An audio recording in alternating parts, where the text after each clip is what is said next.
Hola, soy Mario Ramírez, director de Memoria Cívica, y voy a leerles la bitácora de este viernes 6 de septiembre de 2024. Fahrenheit, Cuba.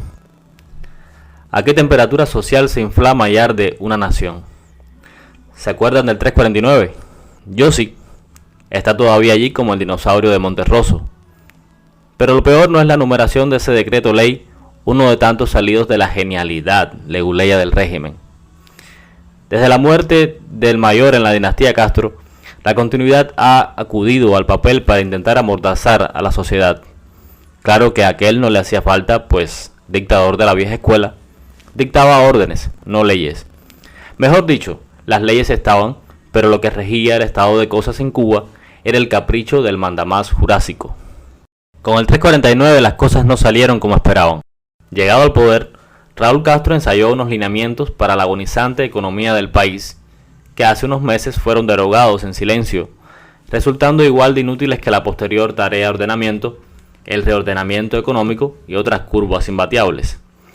Para 2018 dejaba el cargo en manos del último discípulo de la desobediente Academia del Castrismo, por donde desfilaron Robaina, Laje, Pérez Roque, etc. El cambio era un descenso desde la sucesión dinástica, pero la continuidad estaba garantizada en Díaz-Canel, leal y sumiso, conocido entre las filas de sus iguales como el ideólogo. Eso sí, hay que apuntalarlo en el poder por esa propiedad adhesiva que los burócratas veneran en la celulosa de las gacetas oficiales. Un sinfín de decretos y una nueva constitución para dejar bien amarrado al potro por si hay tormenta. El 349 no inauguró esta línea editorial de la distopía castrista. Sin embargo, los artistas a quienes estaba orientado el decreto hicieron uso por primera vez mayúsculo en la historia cubana contemporánea de sus capacidades para la protesta. Y la protesta fue un escándalo que puso a correr al renovado régimen. Lo que siguió es hoy historia, memorable. La libertad guiando al pueblo fue la libertad del arte y el grito de la creación genuina que no acepta mordazas ni cabestros. ¿A qué temperatura social se inflama y arde una nación?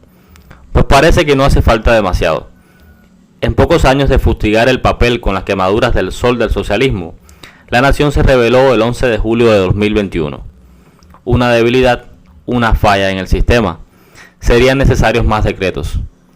Días después del 11J, el régimen atropelló su propio cronograma legislativo para apurar un decreto ley 35 contra el libre uso de las telecomunicaciones, principal campo de batalla en el que el descontento social prendió la hoguera, al que siguieron leyes como la de cine 373, la de comunicación 370 y otras, como si en lugar de garantizar las principales libertades del ser humano, en este lugar del planeta nos dedicáramos a establecer una dictadura jurídica con el fin de aniquilar cada una de esas libertades.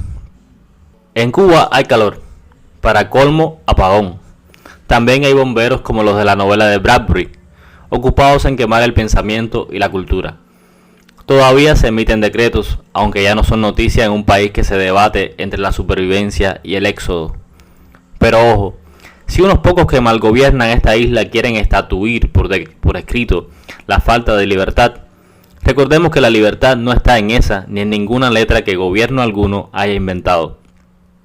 La libertad es un derecho natural y usted decide si se comporta a la altura de la humanidad con la que vino al mundo.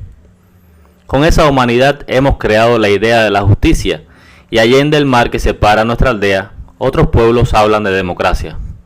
¿A qué temperatura social se inflama y arde una nación? En Cuba, donde no hay combustible, la energía popular gravita hacia el estallido.